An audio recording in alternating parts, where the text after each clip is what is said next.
शिरपूरमध्ये आदिवासी विद्यार्थ्यांच्या विविध प्रलंबित मागण्यांसाठी शासनाला निवेदन सादर करण्यात आले आहे। शासकीय आदिवासी वसतिगृहांच्या सुधारित नियमावलीतील विद्यार्थी विरोधी आणि त्रुटीयुक्त तरतुदी तात्काळ रद्द करण्याची मागणी करण्यात आली। 5 ऑगस्ट आणि 14 ऑगस्ट 2026 रोजीच्या शासन निर्णयातील तरतुदींचा पुनर्विचार करण्याची मागणी निवेदनातून करण्यात आली।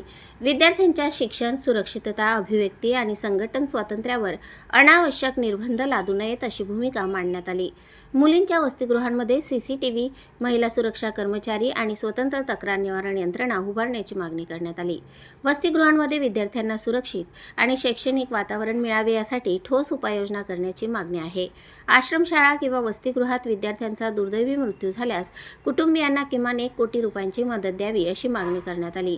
सेंट्रल किचन योजना बंद करून प्रत्येक वसतिगृहात स्थानिक पातळीवर सकस आणि पौष्टिक भोजन देण्याची मागणी आहे। वाढती महागाई लक्षात घेऊन विद्यार्थ्यांचा निर्वाह भत्त्यात तातडीने वाढ करावी अशीही मागणी करण्यात आली। वसतिगृहे शक्यतो शहराच्या मध्यवर्ती भागात आणि शासनाच्या मालकीच्या सुरक्षित इमारतींमध्ये असावीत अशी भूमिका मांडण्यात आली। आश्रमशाळांमधील वस्तुस्थिती समाजासमोर आणण्यासाठी पत्रकारांना कायदेशीर चौकटीत सुलभ प्रवेश देण्याची मागणी करण्यात आली। वार्तांकन, छायाचित्रण आणि चित्रीकरणासाठी अनावश्यक परवानगीची सक्ती करू नये असे निवेदनात नमूद करण्यात आले आहे। विद्यार्थिनी किंवा विद्यार्थ्यांवरील छेडछाड आणि लैंगिक अत्याचाराच्या घटनांमध्ये कठोर कारवाईची मागणी करण्यात आली। दोषी अधिकारी आणि कर्मचाऱ्यांवर कठोर विभागीय कारवाई करून गंभीर प्रकरणात बडतर्फीची कारवाई करावी अशी मागणी आहे। वसतिगृह प्रवेशाची सध्याची 26 वर्षांची वयोमर्यादा वाढवून 35 वर्ष करण्याची मागणीही निवेदनातून करण्यात आली। उच्च शिक्षण आणि व्यावसायिक अभ्यासक्रम घेणाऱ्या आदिवासी विद्यार्थ्यांचा विचार करण्याची मागणी करण्यात आली।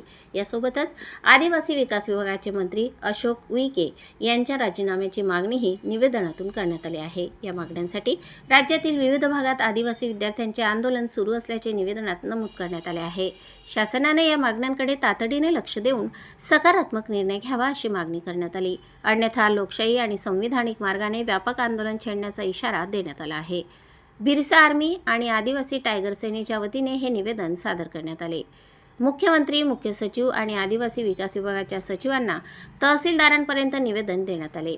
निवेदनाची प्रत राष्ट्रीय अनुसूचित जनजागृती आयोगाकडेही पुढील कारवाईसाठी पाठविण्यात आली आहे। या आंदोलनाला शिरपूर फर्स्टच्या संघटनेने जाहीर पाठिंबा दिला आहे। यावेळी मोठ्या संख्येने आदिवासी विद्यार्थी उपस्थित होते।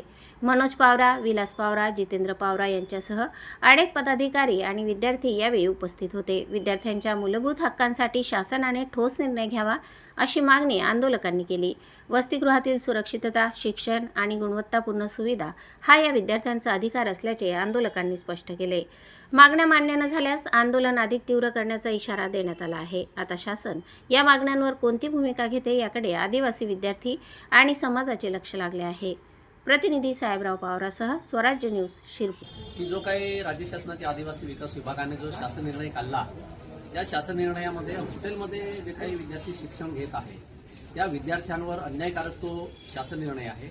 जसं की वयोमर्यादा असेल किंवा त्यांना किती प्रयत्नपर्यंत ते शिकले पाहिजे अशा जातकटी त्या शासन निर्णयात आहे। तर आमची आजची प्रमुख मागणी अशी आहे की शासनाने आदिवासी विद्यार्थ्यांसाठी जो शासन निर्णय काढला तो रद्द करावा किंवा त्यात बदल करावा। त्याच्यानंतर जे गडचिरोली जिल्ह्यामध्ये एका आश्रमशाळेमध्ये आदिवासी विद्यार्थिनींचा मृत्यू झाला त्या विद्यार्थिनींच्या पालकांना 1 कोटींचं सानुग्रह अनुदान मिळावं अशी आमची आजच्या निवेदनातून मागणी आहे। आणि जे या सगळ्या घटनेला जबाबदार आहेत ते आदिवासी मंत्री असोत, शासन असो किंवा प्रशासन असो, या सर्वांवर जबाबदारी निश्चित करून त्यांच्यावर योग्य ती कार्यवाही करण्याची मागणी